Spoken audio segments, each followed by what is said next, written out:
Okay, right in the beginning of Bereshis Vayishlach, page 94. We'll start in the beginning of the parasha. So Yaakov sends messengers to Esav, the Malachim Mamish. They were messengers, and to negotiate or to inform him to send a matana to him. And if you look at Pasuk Ches, after the angels or the Malachim came back, and they told him, Esav's coming to meet you with 400 men. And he means battle. So the Pasuk says, Pasuk Ches, Vayira Yaakov, Me'oid Yaakov was very frightened. Vayetzer Lai. And he was it's another Lashon, Vayetzer Lai, that he felt even more frightened. Two Lashonos of being scared. He was feeling tremendous pressure on him. And he divided the that was with him, the people that were with him. He divided up into two camps. So that's the first pasuk that we have a double lashon that lends itself to drash of what's the two things over here. Vayira Yaakov, that he was afraid, and also Vayetzer Lai, he felt this tremendous pressure together with the fear. Now, Rashi already comments on this, and Rashi says, Pshat, Vayira Shema Yihareg, he was afraid that maybe he would be killed. Vayetzer Lai, and he was also frightened in Yaharoghu Esacherim, that maybe he would come to kill somebody else, and he didn't want to have to kill like he might have to do in battle. The Beis Halevi is going to give us another explanation of what the two aspects are, Vayira and Vayetzer. If we go a few psukim later, Pasuk Yud Beis, very famous pasuk, perhaps the theme of what we're going to speak about today, and that is, the pasuk says, it's in the middle actually of the tefillah of Yaakov Avinu. He's talking to HaKadosh Baruch Hu, and he asks the bakasha, and he asks, Hatzileni na miyad achi miyad Esav.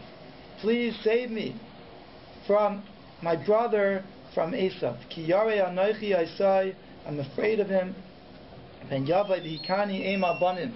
Maybe he will smite me, and he will wipe me out, mother with children, and we'll all be gone. So that's only one excerpt from the tefillah of Yaakov Avinu, but there's a double lashon again. Hatileni na miyad achi miyad Esav. So from my brother, from Esav. Don't we know? HaKadosh Baruch Hu knows who his brother is, or he knows who Esav is. What's the double lashon? Miyad achi miyad Esav. Okay. If you look at Rashi, he also explains this one. Miyad achi miyad Esav. Rashi says miyad achi she'ein nayegi mi ke'ach. It's from my brother, but he's not acting to me like a brother. Ella ke'esav arasha. He's acting towards me like Esav arasha. So could be that adds to the magnitude of the feeling, the Yaakov's feeling that it's not just some stranger that's coming to fight against me. It's my own brother that should be treating me like a brother. Instead, he's treating me like an enemy, like Esav arasha. We go on. So again, we're going to explain that. Hopefully, that double lashon, miyad achi miyad Esav. We skip now to the end of the parsha, after the whole encounter, towards the end of it. Perak Lamed Gimel Pasuk Yud Beis. Right, and there also, Chazal Darshan, what's the Lashonos. Each word in the Chumash is precious, and sometimes you find words that seem to be. The Beis Halevi is going to bring the Zohar, speaks about this also. That seem to be extra words. You turn to Perak Lamed Gimel Pasuk Yud Beis. This is the end of the encounter when they're saying goodbye to each other. So, what did I say? Perak Lamed Gimel Pasuk Yud Beis. So Esav says that he finally agreed to take the matana that Yaakov sent for him, and in Pasuk Yud Beis Esav has a request. He says, let's travel. Vayomer nisa v'neilecha, and we shall go. V'elcha l'negdecha, and I will go at the same pace as you, together with you. So Rashi explains what Esav is saying is, I'll do you a favor. Elcha l'negdecha. Naturally, I won't go the same pace as you, but I'm going to slow down, that we could go together. So nisa means we'll travel. V'neilecha will go. V'elcha l'negdecha, I'll go together with you. Rashi brings the Ramas v'elcha l'negdecha. V'shav elecha, at the same, equal to you. Toiva zu eselecha, I'll do you this favor. Sha'arich yomai yemei malchosi leleches la'at. I will prolong the days of my journey to go slower, kasher tzarich, like you need to go. V'zeu l'negdecha v'shav elecha. I'll go opposite you, I'll go parallel to you, right together with you. And one more pasuk. So we see that that's what Esav offered. Yaakov turned him down. Yaakov did not want to go together with Esav. And he told him, no, you know that my children are gentle, and the sheep and the cattle, they go slower, and that's all my responsibility. I'm going to go to my own pace, and you go ahead. Until I come to my master, to Seir. Until he calls Esav his master. We'll get there eventually. You go to Seir, that's your place, and eventually we'll get there. Do we ever find that he got there? The Rashi comments, do we ever find that Yaakov ever came to Esav to Seir? Let me see if there's a Rashi here. Rashi says that he didn't mean to go all the way to Seir right now. He really just meant to go to Sukkot. But he was marchiv derech. Now, the Medrash says that is it possible that Yaakov, who was honest, he did something here dishonest, that he said, I'm going to come to Seir, and he didn't come. So Rashi brings the end of the Medrash here. It says, when will Yaakov go to meet Esav by Seir, by Yar Seir? B'mei HaMashiach. This is going to be at the end of days. It's going to take a while until he gets there. Then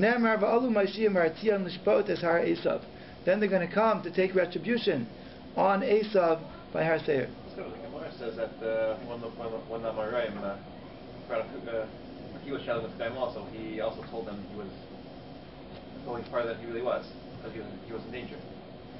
So he says that he learned from that. Okay, I hear. So could be there's various pshatim in the Pasha level and the Medrash level, but according to the Medrash, it actually is going to come true eventually at the times of Yemais Mashiach.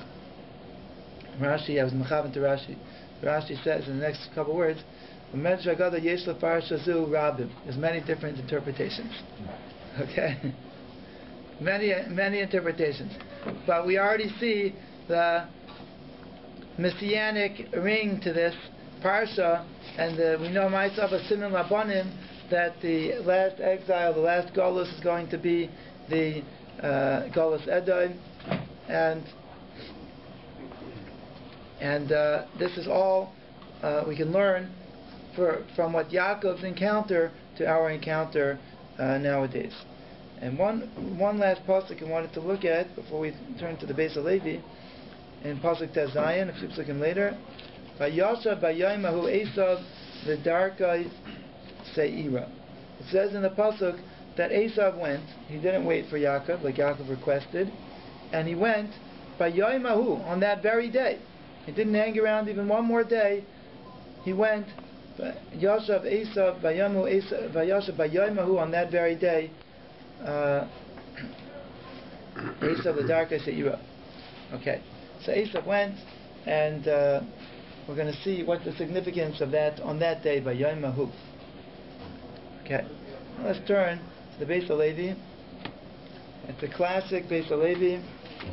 Maybe you've heard it before. Maybe you'll hear it during the week, as I heard that between Mincha Marav sometimes study the Beis HaLevi. There's more copies here. Maybe pass it down in case anybody doesn't have one. Okay. But you get a special extra understanding here if you see it inside and you see the quotes, you see the medrash. Okay, let's start from the beginning. So we saw this was in the middle of the tefillah of Yaakov Avinu. He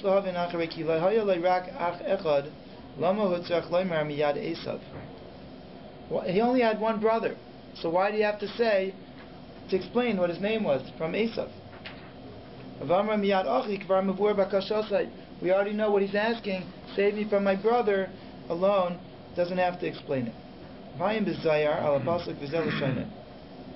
So Levi brings that the Zohar brings this point up. Why does it say two Lashonos?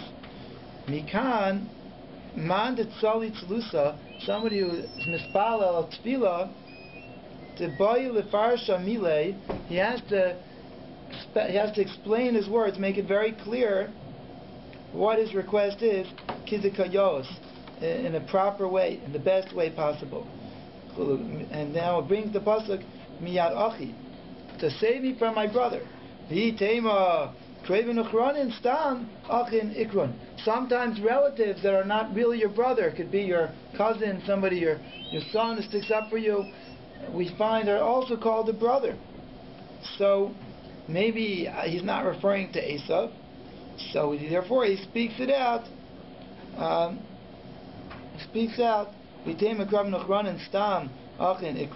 Other relatives, general relatives, are called brothers. So therefore he said miyad Esav, begin lefarish amile, in order to explain explicitly his words kidikayos in the best clear way. So that's a lesson that we learn. Even though a person will say that Hashem knows what's in my heart and He knows what I really want, but the Zohar, who knows the score upstairs, is telling us that we learn from Yaakov Avinu that it is the worthwhile. Spell it out. Tell HaKadosh Baruch Hu exactly what the details of what you want are. Don't be ambiguous. The Beis Levi is going to offer an alternative shot. Amnam Hakadi Yeshlavim Amar Shnei Pamim Miyad Achi Miyad Esav. Vayasagi Lamer Bamra Miyad Achi Esav. So he says, still we have another question here. Why does it say it as if it's two separate requests? Miyad Achi, from the hands of my brother, from the hands Miyad Esav, from the hands of Esav. If you just come in to explain who your brother is, so say Miyad Achi Esav. So therefore, the implication is that there are two separate requests here. One, save me Miyad Achi, and two, Miyad Esav. Yeshav Parish Kavana, the Yaakov, the Vada de Esav Ba Likrasai, Haven, Lo Yimalit Me'echad Mishnei Haifanim. And it's basically saying that Yaakov, upon hearing that Esav is coming to encounter him, he knows that one of two things is going to happen here. Either there's going to be a battle, or there's going to be peace. He's going to explain this to us. It's going to be the Mahalach of Esav Arasha, or the Mahalach of Achi, of a friendly brother. Either Esav will fight him and want to kill him, or he will say that I want to be beratzon with you, I want that we should be b'shalom, and he will cool down from his anger, and he'll say, let's join together like brothers and dwell together. So there were two scenarios that could present themselves when Esav is connecting with Yaakov. Either the fight or the brotherly love. And Yaakov was afraid of both possibilities. Why is that? So that's what he's saying. Miyad Achi, Miyad Esav.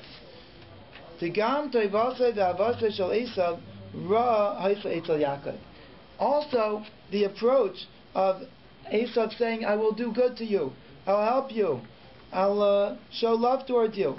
That was also frightening to Yaakov. Yaakov was undesirable to him.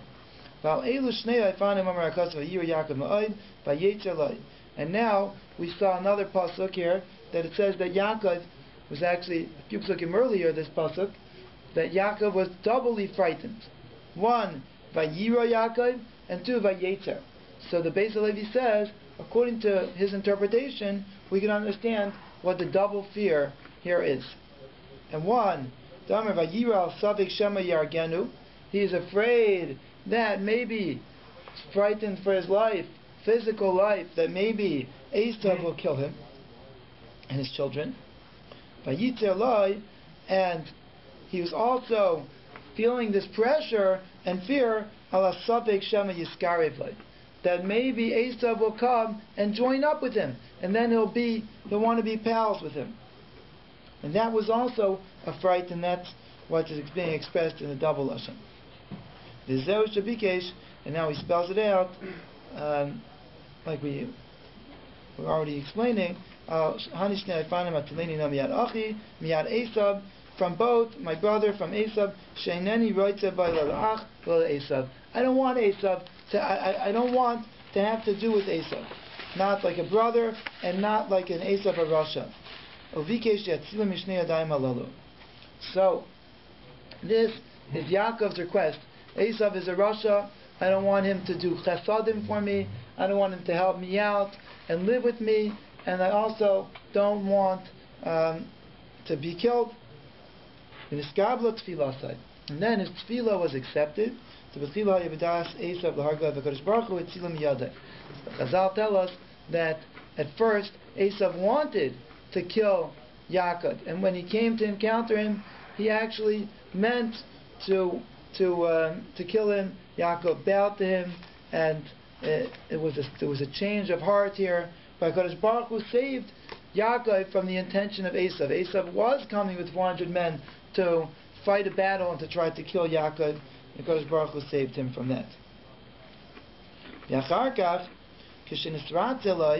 Then, when Esav was beratzon with Yaakov, so Esav said, let's go together, let's be friends. And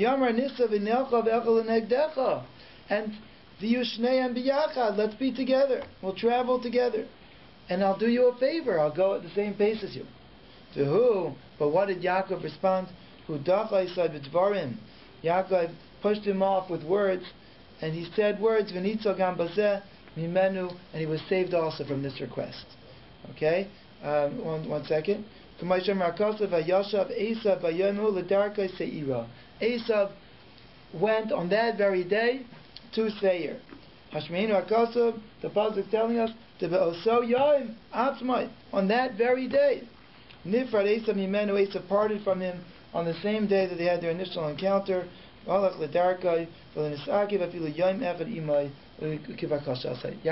tefillah was answered that Esav would not stay together with him. Okay. Beis Halevi goes on to say he saw some Mefarshim asking, why does it say Bayom Mahu? And now he says this explains what Yaakov's tefillah was answered so exactly like he asked, that even for one day Esav did not remain together with him. Go ahead. So just so I understand, the exact fear of associating with his brother, was it that he didn't trust his brother and he could change his mind, or was it the fear of a bad influence on himself and his family, or both things? Like, what do we know? Okay, that's a good question. He's going to explain it more as we go on, but I think that the ikar is the second way, like you said. In other words, he is afraid of his brother Esav, and that's included in the tefillah that saved me from Esav. But then there's another fear that even if he won't physically kill me, but he's going to help me, that also he doesn't want. He doesn't want to have that connection. And you said influence. Could very well be that that's the idea, the influence. Here's the pogrom and dissimulation. Well, that's what suggesting it's a double language. Achi and Esav. Perhaps the word Esav doesn't refer to his brother, but Esav means the philosophy of Esav. In other words, protecting from my brother is one thing. The other thing is protecting from those who also follow Esav's philosophy of Sanei Yisrael. But why? Because they're going to influence me, or because they're going to harm me? Because they're going to harm me. Of course. No, in other words, it's very possible that Esau, my brother, might have, because we are brothers, might have a change of heart. But the Esau, the people who are following Esau, he personally will have Rahmanus. Right. But others, as a philosophy of Esau, son of Yisrael, that's what they're also afraid of. Talmidim of Esau would still to save me from that. Right. Okay. See, but the thing is, that will explain what it means to save me from Esau, and it would be the ideology of Esau. But miyat achi means from my brother. So the way the Beit Levi is interpreting it means from my friendly brother. So, okay, you're saying even if he's my friendly brother, but there are others like him that would still harm me. Okay, I think the Beit Levi looks at it that the Achi Esav itself is a danger. The proximity. If Esau is going to stay with me, instead of like he says, he's going to travel together with me and we'll be pals. We'll go at the same pace. I'll do you a favor. I'll protect you. Why is it a favor? Because he's saying, because I have my strong men, and when I go slowly with you, I'm doing you a favor that you have bodyguards and you have protection.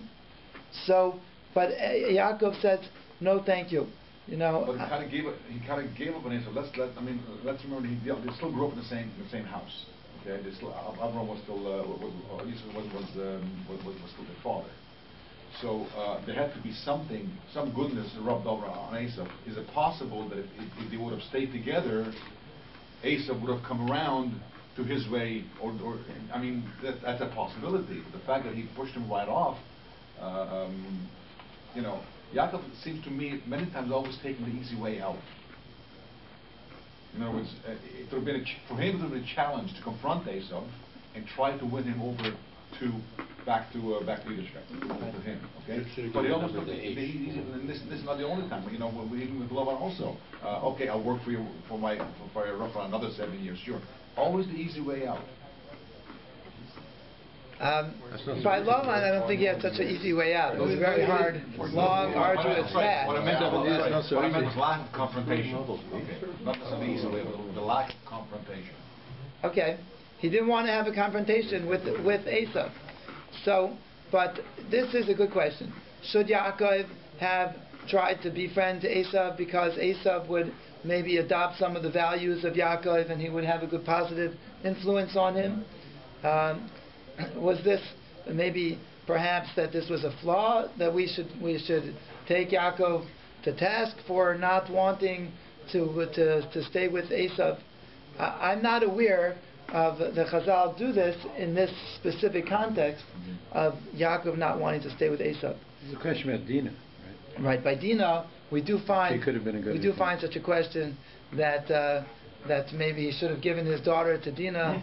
The Alter I've heard quoted from the Alter of Slobodka. Maybe you've heard this quote that when he put Dinah in the box, instead of doing it with so much zrizos that he's saving his daughter from Esau, he should have had another krecht. I wish I could give my daughter to Esau that she should have a positive influence, but I can't because I can't give my daughter to Esau. What's going to happen to her? But at any rate, that was a. Have you heard from this shot of the Alter Slobodka? Yeah. You heard it. You heard. The other point Gabi was saying that Yaakov avoids confrontation. You see, by Shechem, Yaakov criticizes his sons for having attacked Shechem. He said, "I have to live with these people." Right. So again, you can also detect, perhaps, an attempt by Yaakov to find a non-confrontational resolution rather than confronting. Okay, I hear that. And as he was saying, it's totally unacceptable to leave Dinah with Shechem, but let's find a different way to find a different solution. Shimon and Levi had a very powerful way of dealing with it. Yeah, it took miraculous intervention to save them. Okay, let's continue, and hopefully this message will become more clear through midrashim and other sources that the Beit Levi is going to to open up for us. Hinei, kol ma'aseh avos siman lebanim. All of what happened to the avos is a siman, it's a sign to indication for what's going to be for the offspring of the avos for Klal Yisrael. Tigam begalusa shel Esav yisnai kain im Yisrael b'shnei haifanim. Also in the galus of Klal Yisrael, of the nation of Israel, where Esav, is going to conduct himself in these two ways. B'shnei haifanim kasherot lasas im Yaakov, like Esav sought to do to Yaakov. The Maschalos HaGalos Yegayzer Gzeiros Rois. In the beginning of the Galos of Edom, they will issue decrees upon Klal Yisrael, Bishmadas v'Yisurim, with terrible oppression. V'Yilachim b'Yamim, they'll wage wars with Klal Yisrael. V'Yirtel Abdam, to try to wipe out Klal Yisrael. V'Hashem b'Rachamav Lo Ya'azvim. And Kadosh Baruch Hu, with His mercy, will not forsake Klal Yisrael, and we will survive that danger.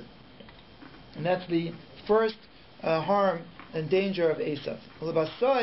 And then in the end of the Galus of Edom, Yoimar, Esav will say, Esav will come to us and say, Ki raita leishe b'shalva im Yaakov.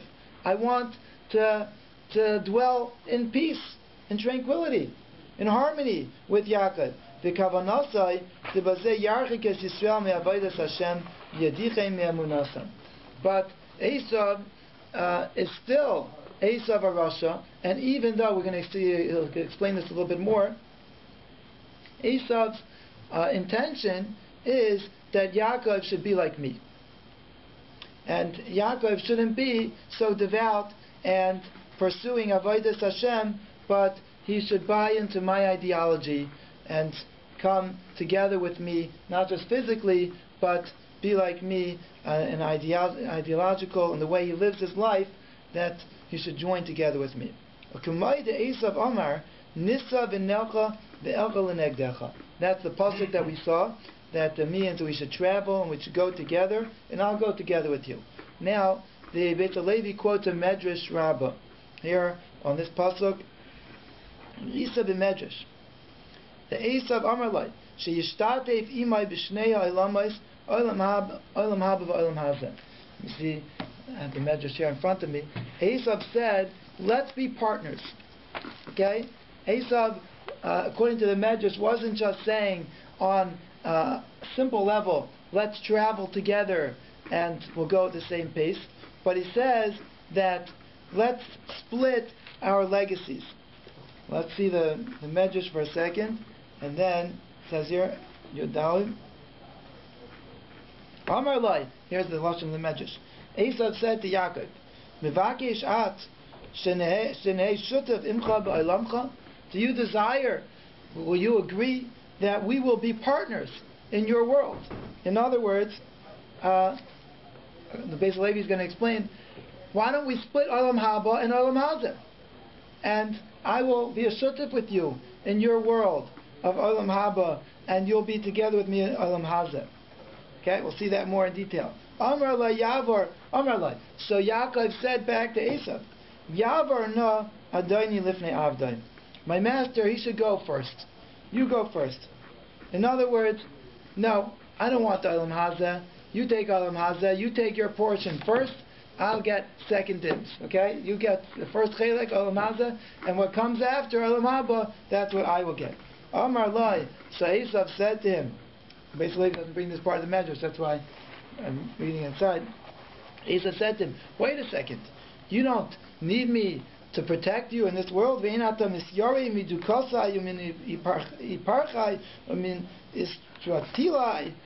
all of my men that have power, you're not afraid? Amar lai, he said to him, I'm going to go le'iti, to my, literally it means my slow pace. The Medrash says lahoini ana mahalech.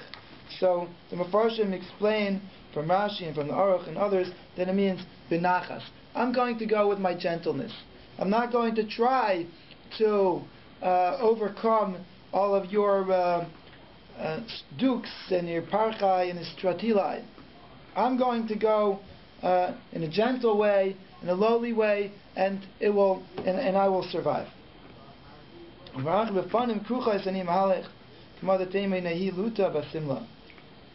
Okay, so we see that the lashon of lut means covered with a veil. So, okay, and the end of the medrash we quoted before, it says until he comes to my master Seir.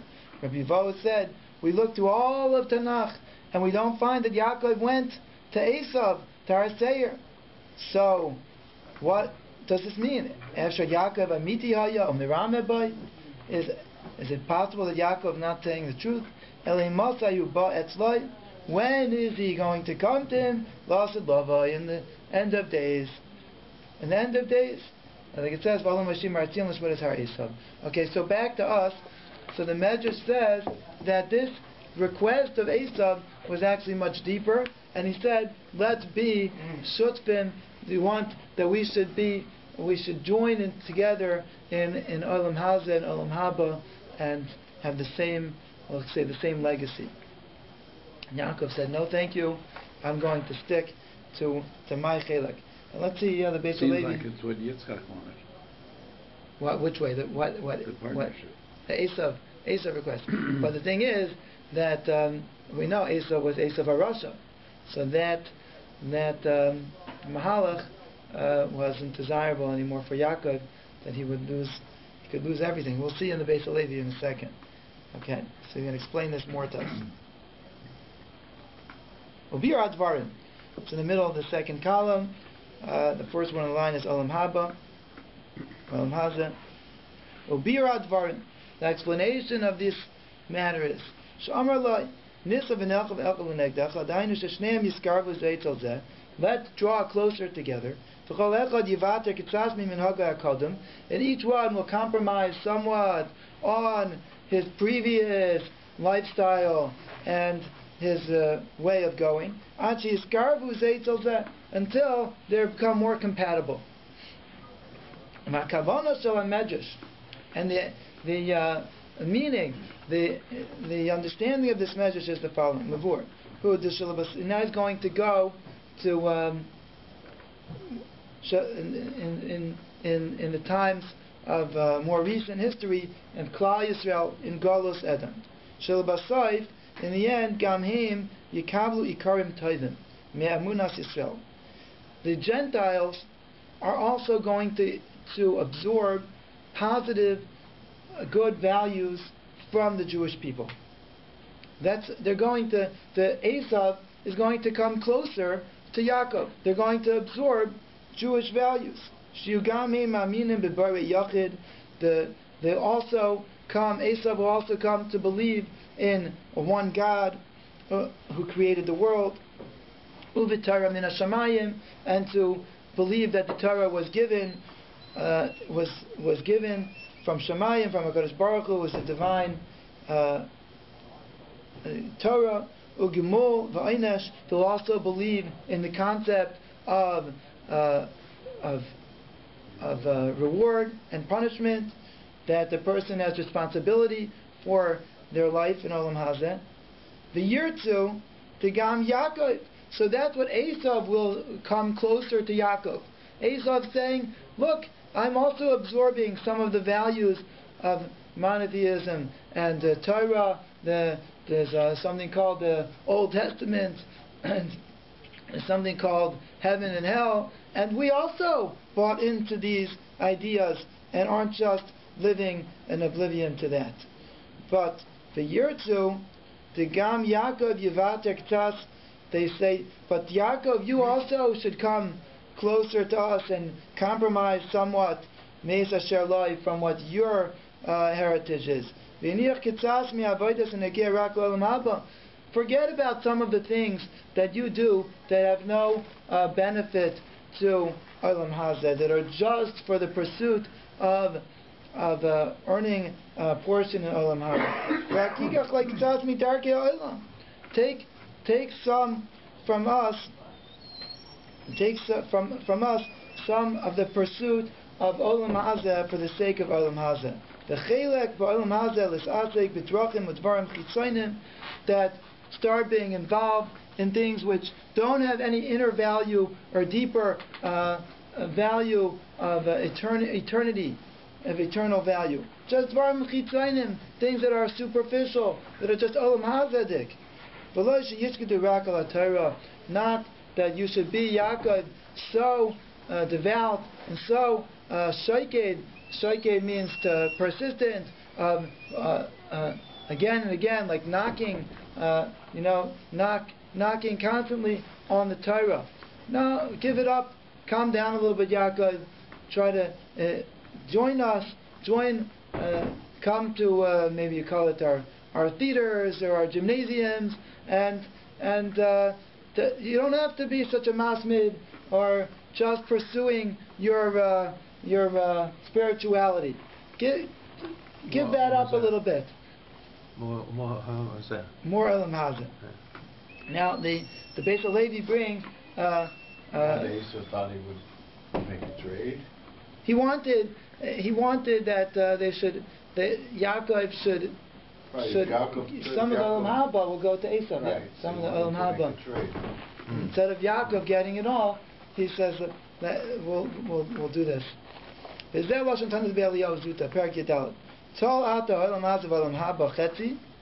take, this is Esau talking, you take Olam Hazeh and half of Olam Haba, Vani, and I, Esau, Etol Olam Hazeh, I'll also take Olam Hazeh, Olam Haba Chetzi, and I'll take half of Olam Haba. So we'll both get Olam Hazeh, and each one of us will split, get half of Olam Hazeh. Now, what does that mean? Huh? I said it wrong. We'll each get Olam Hazeh, and we'll split Olam Haba. Well, what does it mean that each get Olam Hazeh? They're splitting it then. Okay, that's a good question. He's going to say a word about this. Still not going to be 100% clear to me, but we'll try to understand it together. There's a diak here. It's a good point that Esau isn't saying let's split Olam Hazeh and split Olam Haba, but he's saying I'll take Olam Hazeh, sounds like the whole thing, and you'll get half Olam Haba, and you'll take Olam Hazeh and half Olam Haba. Well, so why only the half is going to Olam Haba, not splitting Olam Hazeh? So let's go on. Beis Halevi is going to be medayik at this lashon. What does it mean that you're going to get Olam Hazeh? And what does he mean by that? You'll take Olam Hazeh. He means you won't just be Isaac in Torah and mitzvos and the pursuit of eternal values. You'll leave your service of Hashem aside to some extent. You'll diminish it. And instead, some of the mitzvahs that differentiate between us and cause division, you'll leave those aside. So let's say you have Shabbos and we don't have Shabbos, so maybe you leave that one, okay? And you have Bris Milah. I'm just giving my own examples. And we don't have Bris Milah, so that's that's driving a wedge between us. So give that one up. And whatever it is that's making us less, dividing us, so let's leave those aside so that we could be more together. And that way, says Esau to Yaakov, you'll get Olam Hazeh, v'gam chatzi Olam Haba.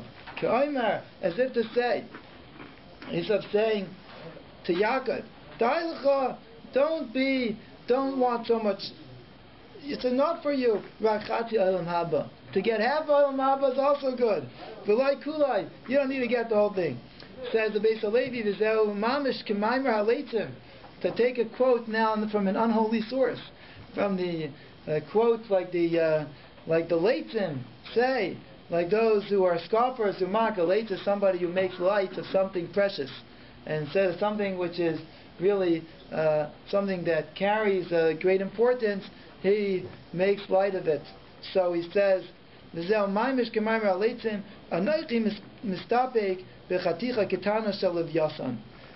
will be enough for me that by the Suda Shel Yasan, I don't need such a big portion. I'll get a small portion.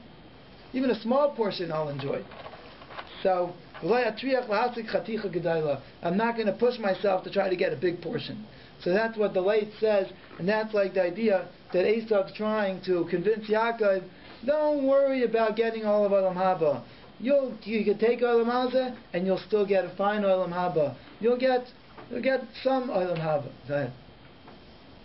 I mean, it's suggesting the Olam Haba is finite, and what if you get more than I get less? I mean, that's what they seem to be saying when it says split it up. I don't understand why anyone should think in those terms. Well, like it's a zero-sum game. The amount of Olam Haba you get, I get less. So let's. 1 second. Is Olam Haba, is the Chelik in Olam Haba measurable? Is it something that's measurable? I don't think that we have the kalim, the instruments, to measure it in our, in our world. But there is such a thing as Hashem pays back for each mitzvah, and if a person does more mitzvahs, they get a greater chelik in Olam Haba. If they do it with more simcha, with more ava, they overcome more difficulty. It's not his point. His point is that Esav is perceiving Olam Haba as a concrete thing, that it's not skarva onish, but rather it's limited. And if I get a bigger piece, you get a smaller piece. Saying like, right? If I take a bigger piece, you take a smaller piece. I hear. As if to say, do we understand that the nature of Olam Haba is that it's limited, and that whatever is given to this tzaddik, that tzaddik can no longer get, because there's only a limited amount of it. I mean, if we don't view it that way. If that were true, we'd all be tempted to prevent other people getting Olam Haba, because then it'd be more for us. Take away from no, but Yaakov's, he had a chelik. Isn't it that Esav was not entitled to any? So Yaakov had his chelik, and Esav was saying, I want your half. That's the part that's definite. Whatever Yaakov was saying, I'm going to take your half because I'm not. So you're saying, well, what does that mean? If Yaakov gives up, is it something that what one gives up, the other one gets? Yeah, okay. I think that he's quantifying something that is infinite in a finite way, because that's how he perceives the world. Yaakov doesn't, right? Yaakov understands the infinity of Hashem. Right? The world in which Esav lives is a finite world. A guy that keeps the Shabbat Mitzvah B'nai Noach, right? Let's say one of the offspring of Esav will keep and will have the Amunah, and he won't harm the Jews, and so on, and so he'll be rewarded for his actions also. Yeah. So what does it mean? What does this mean exactly? This is I can't explain it. But what we do see is that what Esav is trying to convince Yaakov is to say, instead of just being so bent on Olam Haba and at the expense of enjoying Olam Hazeh, don't do that. To take more Olam Hazeh and be mistapik with a smaller portion in Olam Haba. And that way will be more similar in this world.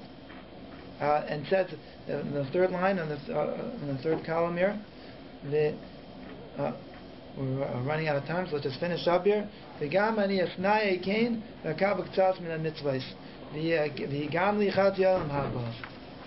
Okay, so the Beis Halevi says that he didn't say chatzi on the Olam Hazeh. He said, you take Olam Hazeh and I take Olam Hazeh, because the Beis Halevi goes on to say that he was basically saying that if you give up even some of your Olam Haba, then you'll get to enjoy all of Olam Hazeh. And you don't have to worry, you only get a partial Olam Hazeh. Give up part of your Olam Haba, and forgive me, only part of Olam Haba, the value is so great, you'll get all of the enjoyments of Olam Hazeh. So you'll get the full Olam Hazeh, and don't worry about that. But Yaakov was more frightened about this latter part of the Golos that was more damaging to Klal Yisrael, losing their chelek and their identity and who they are and what their chelek is to get from HaKadosh Baruch Hu through this friendliness that Esav is offering, that I'll be your friend if you become more similar to me, and if you're willing to work on Shabbos, then you'll have prosperity and so on. You give the opportunity, you could be assimilated, you could be like the guy, and then you'll have Olam Hazeh, but only if you give up, you're willing to compromise. That was even more dangerous and more frightening that Yaakov was mispala for that. Ultimately, he did overcome it, and Be'ez Hashem, Meir V'Yameinu, we should be Zaycha Tikula Shleima, will overcome this danger as well. Amen.